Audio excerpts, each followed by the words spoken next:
ख़वातीन व हज़रात, एजाज़ अहमद सिंधु इटली रोम से आपसे मुताबिक है। और जैसा आप जानते हैं कि मैं तहकीक न्यूज़ का रिपोर्टर हूँ और इटली को कवर करता हूँ।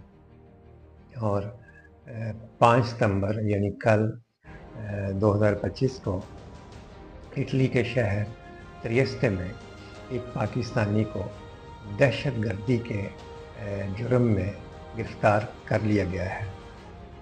इस पाकिस्तानी की उम्र 25 साल है और इसका नाम नहीं बताया गया।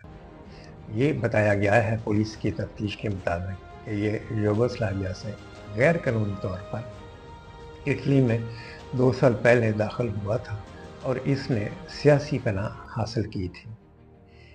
उसके बाद इस पाकिस्तानी ने अपने सोशल मीडिया पर जिहाद का प्रचार किया था और यानी इसी सोशल मीडिया के ज़रिए इसने ये भी कहा था कि असला कैसे ख़रीदना है, बम कैसे बनाना है, ये और शहादत कैसे हासिल करनी है।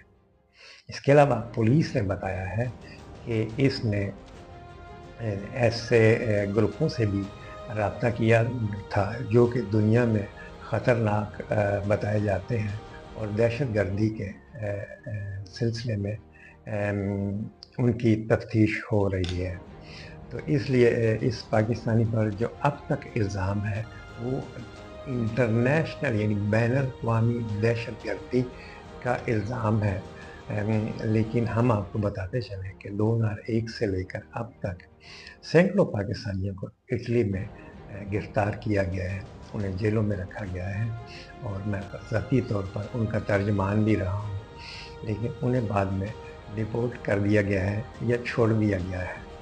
इसलिए हम उम्मीद रखते हैं ये भी पाकिस्तानी सिर्फ़ हो सकता है कि खाली नारे लगाता हो, क्योंकि इसके बारे में ये पुलिस ने बताया है कि ये इसका किसी ग्रुप के साथ ताल्लुक़ नहीं है, यानी ये अकेला है और इसका किसी भी जो मज़हबी जमातें हैं इटली में पाकिस्तानियों की, उनके साथ भी इसका कोई ताल्लुक़ नहीं है।